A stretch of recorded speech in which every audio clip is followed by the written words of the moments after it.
Сәлем достар, бүгін мен сіздермен бірге қызыл мақпал тәттілерінің ең күшті рецептісімен бөлісетін боламын. Видеоны соңына дейін қарап, каналға тіркеліп кетуді ұмытпаңыз. Ең алдымен жұмыртқамыз бен қантымызды аппақ масса болғанға дейін жақсылап миксерлеп аламыз.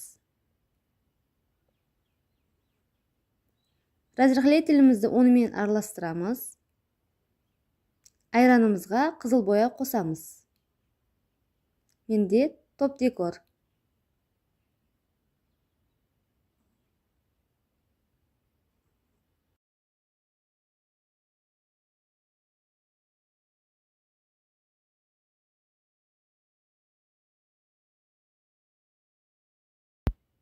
Дайын болған массамызға айранымызды, сұйық майымызды құйып, жақсылап миксерлейміз.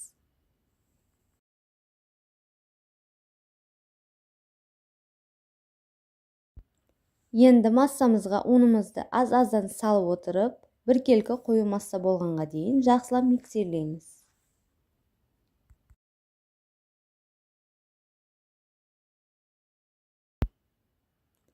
Қамырымыз дайын болды, осындай қою масса болады.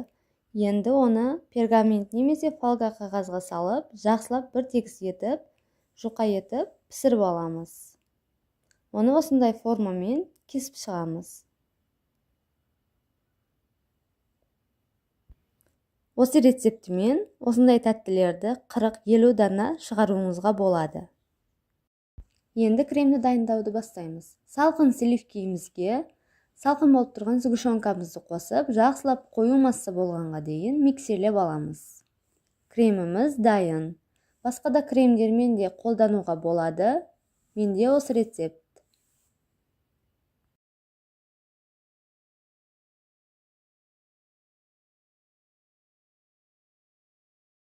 Креміміз дайын. Енді кремімізді кондитерлік мешокқа салып аламыз. Тәттілерімізді жинауды бастаймыз. Осылай видеода көрсетілгендей кремімізді салып шығамыз. Үстінен тағы бірден корждарымызды қойып шығып, тағы үстінен крем сығамыз.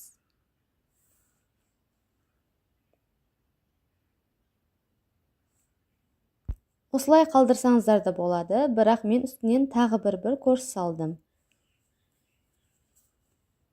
Видеода көрсетілгендей етіп, кремімізді сығып шығамыз. Бетіне кез келген жеміс-жидектерді қойып, әсемдеуге де болады. Немесе осылай қалдыруға да болады. Немесе осылай қалдырсаңыздар да тәттілеріміз өте әдемі көрінетін болады. Мен осылай безендіріп шықтым. Тәттілеріміз өте әдемі, дәмді, жұп-жұмсақ болып шығады. Осы рецептімен тортты дайындауға болады, кексті дайындауға болады. Мерекелік дастархандарға күшті кетеді. Егер видеом ұнаған болса, видеоны соңына дейін қараған болсаңыз, лайк басып пікір қалдырыңыз.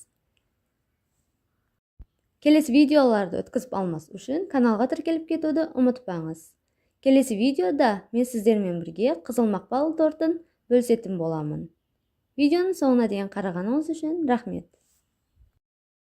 Достар, сонымен қатар менің каналымдан түрлі бәліштердің, десерттердің, тәттілердің рецептерін табуларыңызға болады. Өтіп қарап, пікір қалдырыңыз.